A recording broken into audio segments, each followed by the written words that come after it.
сайн бацгаана уу? Бүгдэнд нь хүрэлцэн ирсэнд баярлалаа. За тэгэхээр өнөөдөр та бүхэнтэй ээжүүдийг төлөөлж уулзж байгаадаа баярлалаа. Баярлж байна. Тэгээд өөрийгөө товчхон танилцуулчих. Би банкны салбарын хүн, товчхон хэлвэл санхүү эдийн засгийн дээд сургууль төгсөөд дараа нь их сургуулийн хуульд сурсан, банкир хуульч мэргэжилтэй. За тэгээд Мастрихт менежмент сургууль гэдэг энэ сургуульд мастер хамгаалсан. За ажлын туршлага гэвэл санхүү эдийн засгийн дээд сургууль багшилж ажлын гараагаа эхлээд тэгээд дараа нь НИК-ийн санхүүгийн төсөл дээр ажилласан. Тэр үед нэг 496 станц, 26 нефт бааз газар, 10 охин компанитай ийм байгууллагын санхүүгийн системийг бүхэлд нь олон улсын санхүүгийн одоо евро систем рүү хөрвүүлэх энэ төсөл дээр ажиллах ийм боломж олдсон. За тэрний дараа яг санхүүгийн салбар руу ороод энэ Кредит Монгол гэж та бүхэн сонссон байж магадгүй энэ Европын холбооны төсөл байсан. За нэлээд олон гадны одоо төслүүдтэй ажилласан 10 жилийн хугацаанд тэгээд тэрний дараа өнгөрсөн 6-7 жил Хаан банкнд дэд захирлаар ажилласан ийм ажлын туршлагатай. Энд одоо ээжийн төлөөлөл болж өргөцснөөс гадна нөгөө сая харлаа шүү дээ. Эдийн засгч болгоно хүүхдээ гэдэг хүн маш олон. Би өөрөө ч гэсэн эдийн засгч хуульч одоо болчиход явж байгаа хүн тий. Багтаа бол орон судлаач болно гэж боддог байсан. Тэгээд хүүхэд ахтал тэгж боддог байлаа. Тэгэхээр энэ банк санхүүгийн салбар гэдэг маань өөрөө энэ эдийн засгаар төгсөж байгаа сургуулиудын бүх хүүхдүүдийг одоо авч ажиллаж идэг ийм салбар. Тэгэхээр энэ ажил мэргэжлийн зөвлөх гэдэг энэ зөвлөх хороо гэдэг энэ хороо яг эдийн засгийн чиглэлээр сураад байгаа хүүхдүүд сүүлийн үед банкудад юу яригдаад байгаа гэхээр төгсөөд ирж байгаа хүүхдүүд болохгүй байна. Бидний үед бол тийм яригддаггүйсэн байхгүй. Сургууль нь болохгүй байгаа мó, хүүхэд нь болохгүй байгаа мó, систем нь болохгүй байгаа мó, юу болохгүй. Банкны салбар хаашаа яваад байгаа. Энэ юуныхаа ихлийнхаа төгсгөл би бас нэгэн одоо мэргэжлийн хүн учраас хүүхдээ тэр чиглэлээр явуулахыг сонирхож байгаа ээж аав байж магадгүй. Энэ талаар би бас та бүхэнд товчхон мэдээлэл өгнө. За иймэрхүү хүн байна. Би 3 хүүтэй. Тэгээд ээжийн төлөөлөл болоод энд ирсэн. Тэгэхээр бид нар бол одоо хүүхд мэргэжил сонгоно гэдэг бол хамгийн чухал шийдвэр гэдэг зөндөө ярьчлаа тийм өмнө хэлтгч нар маань хэлсэн. Хамгийн чухал шийдвэр юм бол юу хамгийн асуудалтай вэ гэхлээр энэ үнэхээр чухал юм бол гарах эрсдэл нь их том гэсэн үг. Чухал биш юм бол үр дагавар нь бага л байдаг шүү дээ. Хэрвээ энэ үнэхээр чухал юм бол банкныхны хэлээр эрсдэл амар маш өндөртэй. Тэгэхээр энэ дээр яаж хандах ёстой? Хүүхэд өөрөө юу ойлгосон байх ёстой? Эцэг эхчүүд бид нараас юу ойлгосон байх ёстой? За энийг ийм одоо агуулгын брэнд би та бүхэнтэй санал бодлоо хуваалцах чинь. За шийдвэр гаргагч талууд буюу одоо жоохон тийм албархан хэл гэж субъектүүд ч гэдэг юм уу те. Одоо энэ шийдвэр гаргалт нь хэн орцдгийг бид нар сая орж ирээд кино үзсэн те. Бараг хүүхдүүдийн 70% ээж аав мэднэ гэж хэлж шít. 12 дугаар анги төгсөх гэж байгаа хүүхдүүд. Тэнгүү саяны тэр ихний сэтгэл зүйч тэгээ саяны залуу хоёр ч гэсэн шийдвэр гаргагч нь эцэг бид биш те хүүхэд өөрөө. Гэхдээ хүүхдэд зөв шийдвэр гаргахын тулд бидний яаж тусалж одоо чадах юм те юу мэдсэн байх хэвээр. За алдаа үр дагавар нь ямар байдгийг, юугаар хэмжигддгийг. За энэ талаар товчхон тэгээд ажил хэрэгч хангая гэж уриалгах гэж байгаа энэ та бүхний одоо ээж аав нарыг. Тэгэхээр энийг бол бүгдээрээ мэдж байгаа. Нөгөө фэйсбүүкээр хүүхд томгүй ярьдаг те ажил дээрээ аз жаргалтай гэдэг биш ажил руугаа яардаг, гэрлүүгээ яардаг бол өөрийгөө аз жаргалтай хүн гэж тооцсон. Бидний ер нь хамгийн гол зорилго аз жаргалтай амьдрах гэж байгаа шүү дээ. Тэгэхээр мэргэжлээ зөв сонгоод ажил дээрээ амжилттай байвал тийшээ яарна. Ханаа зөв сонгоод гэр бүлтэй аз жаргалтай байвал яарна тий. За одоо энэний талаар бид нар ер нь яваад юм байна гэдэг одоо ингээд тавьчихсан бүр маш энгийнээр ингээд томьёолол зөндөө олон юм ярьж болохоо. Гэхдээ энэ хүн амьдралдаа маш олон чухал шийдвэр гаргадаг. Гэхдээ тэрэн дотроос мэргэжил сонгох одоо гэр бүл болох хүнээ сонгох хоёр бол хүний амьдралын бүх хүнд тохиолддог хүний амьдралын хамгийн чухал хоёр шийдвэр. За энэтэй бол марахгүй хаа гэж бодож байна. За сая ярьлаа эцэг эхчүүд хүүхдүүд одоо мэдгүй аюул 70-30 байна гэдээ ярьж байна тийм. Тэгэхээр энэ хувийг мэдээж эцэг эхчүүдийн оролцоо бүр ингээд огт байхгүй болно гэвэл бас үгүй бах. Толгой мэдээ шийдсэн хүүхдүүд бас айхтар зүг яваад байдаг хувь нь одоо хэдэн хувь байдаг тийм. Саяны нөгөө нэг ярилцлаган дээр бүр аюул сөрхий юм ярьж байгаа хүүхдүүд байна тийм. Яаж тэр хүүхдүүд яг тэр бүхнийг ингээд ойлгоод яг төгсөх хэрэгтэй тийм юм ярих хэмжээнд очив. Ээж аав нарын нөлөө одоо туслах дэмжих одоо юу гэдэг нь тэр бол маш чухал хэрэгтэй байгаа. Тэгэхэд бол бид нар өөрсдөө ер нь бэлэн байгаа мó юу? Би ч гэсэн өөр дөр ингэж эргээд бодож ин тэ бодлоо л та саяны хүмүүсийг ярьж байгаа. Тэр ээж аав нар яадаг вэ гэхлээр ялангуяа Монголд ч тийм байж магадгүй өөрийнхөө мэргэжлийг өвлүүлэх гэдэг. Манайх бол удам дамжсан банкир, удам дамжсан эмч чи одоо ядаж энэ одоо хэдэн хүүхдийн нэг нь эмч болохгүй. Бидний донд маш түгээмэл байдаг те. За хоёрдугаарт нь за энэ чиглэлийн мэргэжил одоо саяны 7-ыг харлаа шүү бид нар 7 ийм 7 мэргэжил ирээдүйтэй байна. За чи ерөөсө тэр л бол. Тэхийл юм бол одоо тэгэл ээж аав нь санаа амар байх юм байна гэл. За энэний нэг тод жишээ нь би өөрөө энэ эхний хоёр дээр нөгөө хоёр том хүү манд ирсгэндөө нэгдүгээр сургууль төгссөн.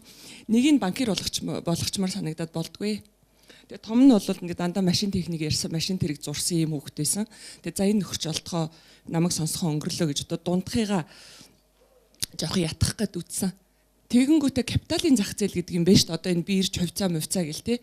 За энэ нөхрийг тийм л олгочвол ер нь их зөв юм байна гэж бодоод байлаа. Яг үнэхээр. Тэгээ хүүдээ хэллээ. За миний хүү ер нь яг банкар сураад тэр дундаа энэ capital market гэдгээр мэрэгших юм бол ер нь их ирээдүйтэй юм байна. Тэгээд одоо Монголын хөрөнгийн бирж юу гэж дандаа юм байх уу? Тэгээд Лондонд бол тэгж ин тэр Люксембургийг ингэж ин Сингапурын зах зээл үнцаас мас гэл ингээл баахан л юм ярьлаа нөгөөдхөд төгсгтөгтөн. Тэгээд хүмүүс нэгт сонирхгүй ах шиг байна. Ер нь нэг тийм явсангүй газар авсангүй. Тэнгүүт нь нөхрийгөө жоох ятгах санаатай. Үгүй ер нь эн чинь ийм биш юм биш. Тэгсэн нөхөр нэг дэмжсэнгүй ингээ олонхын дэмжлэг авч чадаагүй цөөнх болоод ингээ үлдсэн. Тэгээ хүү маань бол одоо олон улсын харилцаагаар дипломат болохгүй сурж байгаа. Яг үндэ бирж тэр намайг ярьжсэн цагаас хойш өөрчлөгдсөнгүй. Тэгэхээр мэдгүй би одоо өөрийнхоороо зүтгээд хүү маань үнэхээр сонирхоогүй болвол одоо яг тийм мэрэгчлээ олгочвол тэр яг саяны залууг ярьсан шиг шал өөр юм игээл явах байсан баг. Гэт ингээ бодож гин. Ээж аав нар болгоно тэгж боддог бодол байдаг те. За дээрэс нь одоо тэр нөө яшин шалгалтны дараа оноо нь хурж ивэл за ямар ч үс их сургуульд оруулчих юм уу эсвэл оруулчих. Аль ч анги нь одоо дүүрчтэй. Бидний амьдрал яг өнөөдөр бодтой. За гадагшаал явуулчвал хаашаа ч хамаагүй нэг гайгүй сургуульд явуулчих. Яд хил ус сураад ирэх гэл. Тэгэд нөгөө нэг хүүхдийн хүсэл сонирхол чаддаг мэддэг юм хаанаага мэдгүй. Яг тэр нөгөө энэ эхний хоёр илтгэгчийн ярьсан шиг өмнөөс нь бид нар шийдвэр гаргаад байна те. Ийм амьдрал үнэхээр зөндөө байна уу? Биднэрт бол баг айл олгонд л байгаа. Тэгээд тэрний цаатах нь энэ үр хүүхдэл сайн сайхан явуулах гэдэг шүү дээ. Тэгэл өмнөөс нь шийдвэр гаргаад өмнөөс нь уулан давирал өмнөөс нь одоо яагаад вэ те. За ийм гурван одоо зүгээр багцлахад энэ гурав болвол ээж ав болгоны дотор бодогддог бах уу. Тэгэхээр бид нар энийг бас айгүй ингэж ухаантай залж хэмжээнд нь байлгаж хилж зөвлөх юм а хэлэх хэрэгтэй юм шиг байна. Тэг хитрхээ тулгаж байрлахгүйгээр. За нөгөө гол нөхөр маань өөрөө яадаг вэ гэхээр яг нөө шийдвэр одоо 12 дугаар ангийн хүүхдүүд чи хэдтэй 10 хэдтэй л хүүхдүүд байгаа шүү дээ. Төлөвшөж дуусаагүй байгаа те. Төлөвшөж дуусаагүй байгаа. Нөгөө одоо орон судлаач болно гэх тийм сургууль нь ч байхгүй яаж ч одоо орон судлах гэдэг. Тэгээ ботцсон л явж байгаа байхгүй нөгөө нөхдүүд чинь. Тэр чигээр нь ингээд сул тавьчвал болохгүй. Тийм ээ? Арай төлөвшөөгүй. Сэтгэлийн хөдөлгөөнөөр хандан нөгөө цагаан халааттай гоё, банк амир гоё гэж боддог. Бүгд банкнд ажиллавал гоё, үнэхээр гоё ажил. Мэдхгүй. За дараа нь найзууд гэдэг чинь бидраас чухал зөвлөхөд болсон байдаг. Яг энэ насанд бол сонсохгүй шүү дээ, тийм ээ? Хоорондоо ярина. За тэр ер нь зүгээр юм шиг байна. Гэхдээ ээж аав тэгээд үгүй тэр ямар хамаартай чи интернет үз гэл. Найзуудын зөвлөгөөг дагна гэдэг бол бүр энэ аюу тум фактор. Тэгэхээр найзуудыг бас жоохон анхаарах хэрэгтэй тийм ээ. За урсгалаараа явна. Саяны юун дээр ч гэсэн видеон дээр ч гэсэн хараахан сонгоогүй байгаа. Юу хийж явж байна те? Зөндөө хүмүүс тэгж шít. Үнэхээр ингээд за ээж аав мэдж байгаа да. За тэгж байгаа болондоо конкурс дээр л үзэндээ. Нөгөө сая сүлд ярьсан залуу юу гэлээ? Ялтаа тодорхойл гэсэн шít. Ялтаа тодорхойлохгүй урсгалаараа яваад. Тэгэхээр чи ингээд нэг зорилгын төлөө тэмцэхгүй байгаа юм чинь яаж зөв зам дээр очиж зогсох вэ? За ингээд бас ингээд ерөнхийд нь багцлж байгаа шүү. Нэг иймэрхүү чиглэлээр хүүхдүүдийг ингээд хараад тахт иймэрхүү байдлаар хандаад байгаа юм их нийтлэг байгаа. За тэгэхээр алдаа гарвал яах вэ? Юу алдах юм бид нар? Тэр манай хуулийн ангийн нэг ганц охинтой айлахгүй юу? Охин хуйлч болно гэл яг ээж хоёр нь хуйл бас нэлээд тийм нэр хүндтэй айл та. Тэнгүүтээ зөрсөөр хагаад охины хятад яваад гисэн. 2 жил боллоо хятад хэл маш хэцүү. 2 жилийн дараа гинт нэг өдрөл болохоо айлаа яав гэсэн. Хятадын энэ хуулийн систем чинь коммунист орн ерөөсөө болдгоо юм байна шүү дээ. Үгүй юу гэсэн үг юм бэ? Анханасаа хэдүүлээ яасан ийсэн болол явчихлаа. 2 жил. Хятад хэл сурсан за тэр нь сайн юм байна. Боллоо гэдэг. Дараа нь Австрали явууллаа. Австралид хууль төгсөөд мастер төгсөөд ирсэн хүүхдүүд банкнд зөндөө байдаг. За тэр л ер нь болмоор шиг юм байна гэд Австрали явлаа. Дахиад 2 илүү 3 жил болсон. Нөгөөт нь ээж авдаа хэлэхгүй бизнесийн сургуульд орсон байна гинэ. Яасан гэсэн чинь энэ нөгөө Англи, Саксон, Ром, Герман гэд 2 системтэй юм биш үү? Тэгээд та нар яг ч намайг Австрали явуулсан би энд би ер нь одоо ингээ өөрийгөө олчлоо энд. Одоо намайг Герман явуул гэж битээ хэлээрэ гэсэн. Тэгээд нөгөө дураараа охин чи ингэчлээ. Ийм бид нар тохиолддог тийм ээ. Тэгэхээр энэ 4-5 жилийн тэр хүүхдийн за мэдээж цагийн хувьд бол бас хугацаа алдж байгаа. Энийгээ тооцох хэрэгтэй тийм ээ хүүхдүүд дээр. За одоо тэр хүүхдийг бид нар хүүхдээ сонсоог юм уу ээж аав ингэсэн үү бид нар дээр гардаг л алдаа. Энэ хугацааны мөнгө цаасыг хэмжээд үзвэл хэд болох юм. За яг хүүхдүүд залуу it's okay гэд бодъё. Цаг мөнгийг орхилоо гэхэд цаана нөгөө амжилт нь нөгөө буруу лайнаар яваад нэлээ хол явцсан нөхөр чинь зөв дээрээ гарч очиод тэрийгээ сураад үеийнхнийгээ гүйцээд тий. Тэгвэл хүүхэд энэс өөрөө маш их сургамж авд юм байна гэд. Үн цэнээр олдож байгаа юм тийм үү? За тэгээд нөгөө хамгийн сүүлд аз жаргалтай амьдрах гэдэг байгаа шүү дээ бид нар чинь тий ажил руугаа яраад гэрлүүгээ яраад тэр юм маань ингээд юу алдаад байна гэдэг дээрээ бид нар ийм хэдийн юмнуудыг ингээд багцлаад ойлгочихвол болно. Хүүхдүүдтэй энийг бас эвтэхнэр буруутгахгүй тайлбарлаж өгвөл тэгэхээр би та бүхэнд одоо энэ дээр нэг 2-3 хаан мессеж өгөх гэж ийм юу бэлдсэн. Талант менежмент гэд энэ бол ээж аав нарт гэхээсээ илүү яг хүүхдүүд чинь төгсөөд ажил дээр харахад 2010 оноос хойш энэ талант менежмент гэд бүр тусдаа шинжилгээ ухаан болоод хөгжсөн банкуд бол хийж байгаа. Одоо бус байгууллагууд бас хийж байгаа гэж бодож байна. Энэ юу гэхээр би тэр Европын холбооны төсөл дээр ажиллаж байхдаа их сургууль онц төгсөн нэг охин ба нарийн бичгээр авсан. Тэгээ бид нар чинь нөгөө ингээл тээлрээр ч юм уу ингээл юмар эхэлж байгаа л явдсан шүү дээ. Тэгсэн битээр болдгүй. Тэгээд нарийн бичгийн ажил чинь бас тийм амархан ажил биш шүү дээ. Зохион байгуулалт нь хурал уулзал жолооч машин гадна дотны хүмүүс гэл ингээл ерөөсөө болдгоо. За одоо хоёлоо болидо гэрлээ минь одоо яад юм баа чи их сургууль онц төгссөн байдаг одоо хоёлоо яах вэ? Тэгээ тэр үед дэжсэн чинь нөгөө KFW гэ Германы нэг төсөл манай руу орж ирээд Нэгтлэн бодогч санхүүгийн ажилдаа авах шалгаруулалт зарлахгүй юу? Нийтэд зарлаг дотор мотроос аавна байхгүй. Нөгөөх маань тэр шалгалт руу явж ороод хамгийн өндөр оноог нь авчлаа. Гэхдээ чи ерөөсөө за тэгвэл тэгтэг одоо хэл бусаа сайжруулад ингээд хийгээд. Тэгээд тэр маань нэстэг ялцсан тэнд бүр. Цайлж өгсөн. Тэгээд сүүлд нь маш том Монголын аягүй том групп ерөнхий санхүүчээр ураад одоо тэгээд аягүй мундаг санхүүчтэй нэг Монголын яасан өөр хүнийг өөр юм дээр ажиж тавьсан биз дээ. Гүйдэг хүнийг суудаг ажил хийх гэ бүтэхгүй. Маш сайн харилцаатай үнээр IT-ийн ч юм уу зүгээр ингээд суугаад ганцаараа ярьдаг ажил хийх гэ бүтэхгүй шүү дээ. Одоо байгууллагууд ийм юм дээр анхаарч байгаа. Тэр нөгөө ажилтан маань яг ямар чиглэлээр нөгөө илүү авьяастай ямар чиглэлээр карьер хийвэл болох юм. Юу илүү чадах юм. Адилхан те хүүхдтэй адилхан. Одоо энэ рүү анхаардаг болсон. Талант менежментийн 9 нүдтэй өснөгт тэргээ та нар зарим мэргэжлийн хүмүүс байвал мэдэх бах. Бүр ингээд нөгөө банкны бриллиант юм топ ажилт ингээд энтлийнхэн ногоонууданд тэр чинь бол нөгөө мэргэжлээ зөв онгоцсон ажилдаа дуртай идэвхтэй санаачлагтай бүр ингээд бүх юмны од тэнд байж байгаа. Энэ хамгийн доор нь одоо юу гэж нэрлэдэг юм те тэрний эсрэг нөхөр байж байгаа байхгүй мэргэжлээ сонгоогүй гүйцэтгэл авахгүй одоо юм сурдаггүй өргөө дэмжээд чи явдаггүй нөхөр байж байгаа байхгүй тэрний хооронд хүмүүсээ ингэж тавьдаг зоодог юм болцсон. Тэгээд тэр хүмүүс тохирсон хэлбэрээр ингэж сургалт явуулдаг. Одоо бас Израилээс илүү бас энэ банкны салбарт бол нэг юм тест ороод ирсэн байгаа. Тэр нь юу гэхээр энэ хүн хэр зэрэг потенциалтай, юунд дуртай, аль чиглэлээр карьер хийвэл аль хүртэл явах юм. Эсвэл гүйцэтгэх ажилтаа аягүй мундаг байдаг шүү дээ. Удирдах ажилтан хийдгүү. Удирдах ажил гэдэг чинь цаанаасаа бас өгөгдөлтэй байх хэрэгтэй те зохион байгуулах авиасан нэтэр юм өгөгдөх хэрэгтэй. Ийм юм болоод байна. Тэгэхээр хүүхдүүд чинь төгсөөд ийм ертөнц рүү явж орох гэж байна. Хоёрдугаар тэр судалгаа гэдэг дээр банкнд гүйлгээ хийхээс өөрөөр орж үзээгүй хүүхдүүд банкны анги төгсөө үрдэрдэг. Тэгээ одоо банкуд бид нар энэ акцемос дээр ярьж байгаад энэ төгсөх курсын хүүхд ангийн оюутнуудыг банкнд одоо бизнес тур гэдэг юм уу танилцуулаач. Банкир олон л гэдэг дотроо хідэн департамент хідэн чиглэлийн мэрэгжил одоо үгүй банкны анги төгссөн мөртлөө жишээл банк чинь ингээд зээлийн эдийн засгч бидний мэдхтэй тейлэр эрсдэл за тэгэл ингээд дотроо зөндөө шт 200 хэдэн билээд тийм ажил үүргийн хуваар үйдгийг 17 очлоо. Тэрний аливаар явах юм. Дотроо ингээд шал өөр болоод ингээд төрөлжөө цаашгаа явна. Одоо эмчнэр нөгөө нүдний эмч, хүүхдийн эмч, юуны эмч гээ явдаг шиг банкны ажил ч адилхан дотроо. Санхүү чиглэлээр яваад өгөх юм бол тэгэл банкны санхүү гэдэг бол аж ахуй нэгж яхаас шал өөр мөр те.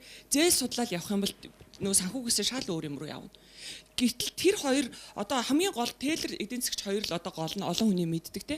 Гэтэл тэр хоёр маань өөрөө шал өөр одоо ур чадвар, шал өөр тип шаарддаг ийм мэрэгжлүүд байдаг. Эний шиг би нөгөө хамгийн сайн мэддэг юуны онгоогоо гэдэг шиг яг уу эдийн засаг банкар сонирхож байгаа юм байгаа. Гэхдээ аль ч мэрэгжил рүү яваад орсон хүүхд чинь сонирхож байгаа бол та бүхнийг судалж үзээч. Ядаж тэр имлэг дээр нь дагуулад очиоч найз нөхд рүүгээ уцтаад хүүхд маань ингэж ах юм би нэг те банкны департамент болгоноор оруулаад эсвэл одоо юу гэдгийг одоо эмч болох гэдэг байвал имлэгийн тасаг болгоноор нэг өдөр болно ш хүүхдэд дагуулад би л үнэндээ хизээч хоёр хүүгээ тийм хийж байгаагүй одоо төгсөн явцаа. Эргээ бодож яхад судлах хэрэгтэй. Дээрээс нь сая 4 сард л энэ онд би Африк руу банк хаашаа явж гин гэдэг тийм юунд явахгүй юу? Одоо хурал юм да. Дэлхийн нийтээр хурал. Тэрэн дээр одоо сүүлийн үед футурологист тэргээд ирээдүг зөгнж ярьдаг тийм мэрэгчлүүд гарсан байна. Тэр Бакас гэдэг нөө Нидерландын нэг мундаг хүн ирж илтгэл тавьж байна. 2030 онд хүн төрөлхтөө яаж амьдрах юм? 2050 онд бид нар яаж амьдрах юм гэдгийг bakas.com гэдээ орох юм бол зүгээр BAKAS гэд 2030 он ерөөсөө хаяанд ирсэн байна. Нөгөө баг хүмүүс маань жоохон байдаг тэр нөхөр одоо насан туршид сургууль төгсөх шахууч нь 2030 он болчиход шүү дээ. Бодоход хоол юм шиг мөртөл. Тэгсэн тэр хүн тэгж ин банкируудаа та нар одоо юу бодож байна? 2030 онд өнөөдөр жоохон бага хүч нь банкны хэрэглэгч болохын цагт тэр Goldman Sachs-ийн ерөнхийлөгч хэн байх ёор падгүй. Та нарын тэр гоё шилэн мэлэн юм үүнд амьдардаг байх огт падгүй. Банк юу болох юм гэсэн чинь энэ болно гинэ. Зүгээр л гар утас. Хүүхдүүдийн хувьд одоо тэр үеийн иргэдийн хувьд банк гэдэг юм бол зүгээр л гар утас. Компьютер ч юу ч. Тэгээд энэ бол яг хөө миний айгүй юм консерватив төсөөл. Магадгүй гар утас хэрэггүй ч болчих магадгүй. Яасан гэсэн та нар нөө ютубер юм уу юугаар интернетээр Amazon-ы юуг үзсэн багтаа. Одоо Amazon ч ингээд нөгөө интернетээр юм захиалдаг байснаа өөртөө явж ороод авдаг дэлгүүрүүд нийцсэн шүү дээ. Тэгэд нэг юм хүүхэн залуу хоёр цүнх үрэл ороод ингээд тэр юу руугаа ингээд баах юм авсан шууд гараа авчиж байгаа байхгүй. Хаан төлбөр тооцоо хийгдэв. Ямар ч карт март унш юу ч байхгүй. Мэдээж тэр тооцоо нь хийгдсэн болол гараа авчих шүү дээ. Одоо өмнөд төрш хятад саяхан маа банкны нэг захирал надаас шүү тэнд карт уншуулж байгаа хүн алга. Банкны салбар өдөр ирэх тусам өөрчлөгдөж байна. Тэ? Хажуугаар нь одоо банкных биш тэр нөгөө юу гэдэг мобайл операторууд эдэр ороод ирлээ шүү дээ. WeChat юугаар ингээл зөндөө олон юмр гүйлгээ гар утсаа уншуулаад бүх гүйлгээ хийдэг болсон. Тэгэхээр энэ салбар чи хайчих чаа. Өнөөдөр ажиллаж байгаа зээлийн эдийн засгийн Тейлор мэйлрүүд ирээдүйд хэрэгтэй мүү? Санхүүгийн сургууль дээр бид нар өндөр тийм ярьж шүү. Бэлдээд байдаг. Одоо тэр 50 он гэхэд одоо байгаа мэрэгчлүүдийн хэдэн хувь ч гэнэ байхгүй болоод ажлын байрууд тэр нөх хиймэл оюун ухаан нэтэр. Энэ өнөөдөр бид нар хүүхд мэрэгжил сонгож байгаа хүүхдүүдэд маань хэрэгтэй. Бид нар энийг иймэрхүү мэдээллүүдийг авч явах хэрэгтэй юм байна. Зөвхөн л өнөө маргааш яг одоо байгаагаа сая 5 мэрэгжлэгчүү хийдэж гэчүү. Тийм биш те. Монголд ч гэсэн одоо яг ямар чиглэлүүд ирээдүйтэй байгаа юм. Тэгэхээр бид нар энэ хүүхдийн мэрэгжил сонголт гэдэг нь үнэхээр маш одоо чухал ирээдүйн те одоо энэ яг л бидний мэрэгжил сонгож байсан үед бол бас ингээд нөгөө харьцангуй юу байж нөгөө үзэж харах юм амар цөөтэй ер нь бол бас арай хялбар байсан юм уу да гэж бодогдож байна л та. Тэгэхээр одоо ийм мэдээллийн 900 хөгжсөн үед бол зөв шийдвэр гаргахад маань ингээд туслах дэмжих боломжтой зөндөө их мэдээллүүдэн зөв ашиглаад хоорондоо зөв ингээд ойлголцоод за тэгээд явах хэрэгтэй юм байна. Тэгээд дээрэс нь одоо ийм мэрэгжлийн байгууллагууд гарч ирж байна. Энэ л аюу зөв зүйл. Хүүхдээ авчираад нэг тест өгүүлчих те. Тэгээд карьер зөвлөх гэж байдаг юм байна. Би ч гэсэн эднийхийг саяхан л сонслоо. Хэрэв үнэхээр том хүүхдийн маань төгсөх үед ийм байгууллага байсан бол хандхал байсан бах гэж бодож шít. Тэгээд карьер зөвлөх нь хүүхдийн тэр нөгөө юг тестний үр дүнгийг хараад тэгээд ээж аваад зөвлөгөө өгд юм байна. Тэгээд за ингээд яриагаа дуусгая. Тэгээд амьдралын хамгийн чухал шийдвэртээ та бүхнийг амжилт гаргаарай гэж хүсэн өрөөж байна.